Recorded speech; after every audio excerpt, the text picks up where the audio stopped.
Hello friends, welcome to Dinakar Tamil சமையல்.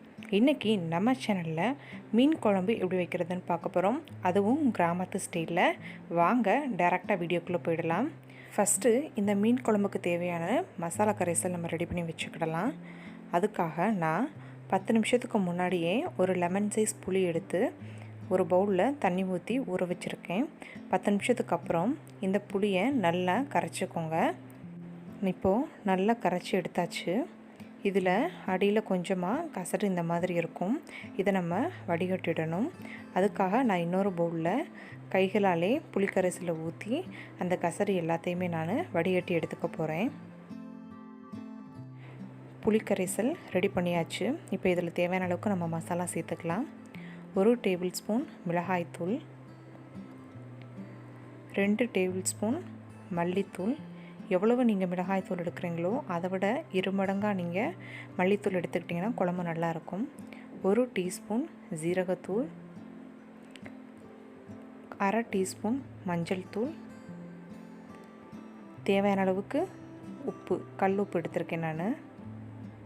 சேர்த்து நல்லா கைகளாலே இந்த மசாலாவை கரைச்சி விடுங்க புளி தண்ணியில். உங்களுக்கு தண்ணி கொஞ்சம் எக்ஸ்ட்ரா வேணும்னா நீங்கள் ஊற்றிக்கலாம். இந்த மாதிரி கிராமத்து ஸ்டைலில் நீங்கள் மீன் குழம்பு வச்சிங்கன்னா எல்லாருமே ரொம்பவே விரும்பி சாப்பிடுவாங்க.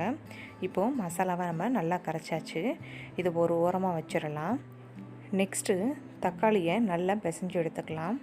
அதுக்காக நான் ஒரு பவுலில் 2 தக்காளி எடுத்து குட்டி குட்டியாக கட் பண்ணி வச்சுக்கிட்டேன். தக்காளி கட் பண்ணும்போது எப்போயுமே நடுவில் இருக்க தண்டை ரிமூவ் பண்ணிவிடுங்க. இப்போ நான் காமிக்கிறேன் பாருங்கள். நடுவில் ஒரு சின்ன தண்டு இருக்கும், அதை ரிமூவ் பண்ணிவிட்டு கைகளாலே நல்லா மசிச்சு விடுங்க. இந்த மாதிரி நீங்கள் மிக்ஸி ஜாரில் கூட இந்த தக்காளி அரைச்சி எடுத்து செஞ்சுக்கலாம். ஆனால் இது கிராமத்து ஸ்டைலில் நான் செஞ்சு காமிக்கிறேன். அதனால் எந்த பொருளாக இருந்தாலுமே கைகளால் தான் நீங்கள் மசிச்சு எடுத்துக்கணும். இந்த மாதிரி நல்லா மேஷ் பண்ணி எடுத்து இதே ஒரு ஓரமாக வச்சுட்டு அதுக்கப்புறமா நம்ம வெள்ளை பூண்டை தட்டி எடுத்துக்கலாம். 15 பல்லு பூண்டை தோல் உரித்து எடுத்து வச்சுருக்கேன். கொஞ்சமாக இந்த உரலில் சேர்த்துக்கலாம். சேர்த்துட்டு இதை நல்லா இடித்து எடுத்துக்கோங்க. ரொம்ப நைஸாக இடிக்கணும்னு அவசியம் கிடையாது. ஓரளவுக்கு இடித்தா நீங்கள் போதும். இந்த மாதிரி இடித்து எடுத்துக்கோங்க 1-2. இதே மாதிரி மீதி இருக்க வெள்ளை பூண்டையும் நல்லா தட்டி எடுத்து வச்சுக்கோங்க மொத்தமாக. இப்போது மீன் குழம்பு வைக்க ஆரம்பிச்சிடலாம். ஒரு பேனில் 2 டேபிள் ஸ்பூன் நல்லெண்ணெய் சேர்த்துக்கோங்க. நல்லெண்ணெயில் மீன் குழம்பு வச்சா தான் ருசி நல்லாயிருக்கும். எண்ணெய் நல்லா சூடானதும் 1/2 டீஸ்பூன் கடுகு உளுந்தம்பருப்பு, 1/2 டீஸ்பூன் சோம்பு, 1/2 டீஸ்பூன் வெந்தயம், கொஞ்சமாக கருவேப்பிலை, 2 பச்சை மிளகா, இது எல்லாம் சேர்த்துட்டு நல்லா எண்ணெயில் பொரிய விடுங்க.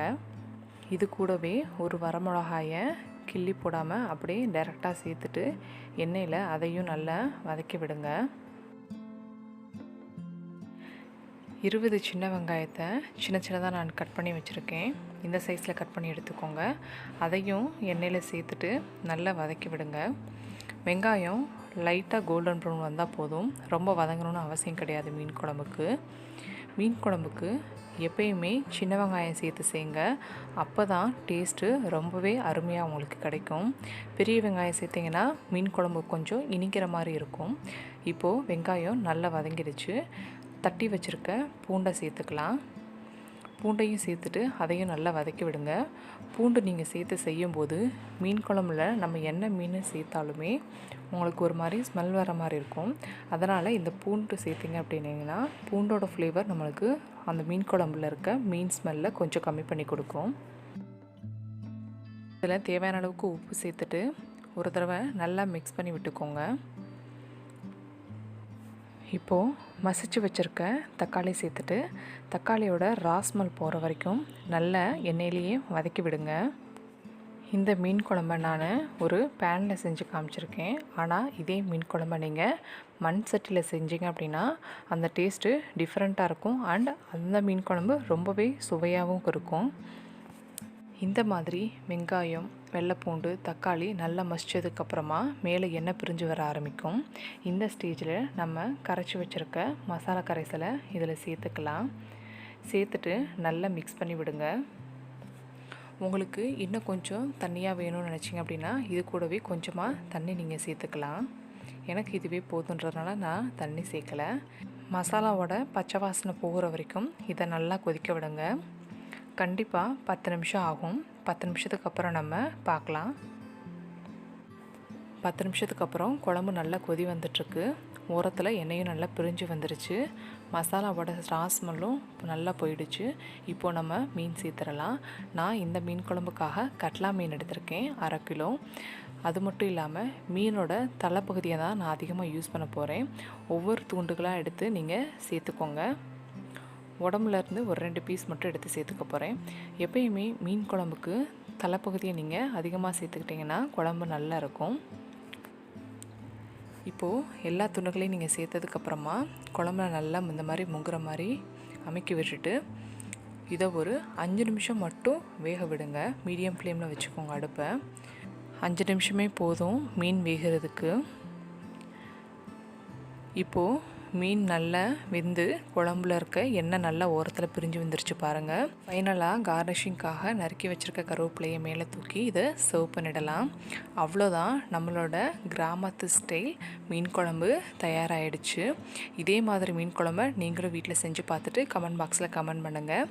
என்னால் மண் சட்டியில் இன்றைக்கி செஞ்சு காமிக்க முடியல, ரொம்பவே வருத்தமாக இருக்குது. ஆனால் உங்ககிட்ட மண் சட்டி இருந்துச்சு அப்படின்னா நீங்கள் அதில் ட்ரை பண்ணி பாருங்கள். கண்டிப்பாக சொல்கிறேன், ருசி அவ்வளோ அருமையாக இருக்கும். இந்த ரெசிபி உங்களுக்கு பிடிச்சிருந்துச்சு அப்படின்னா நம்ம சேனலை நீங்கள் சப்ஸ்கிரைப் பண்ணிக்கோங்க.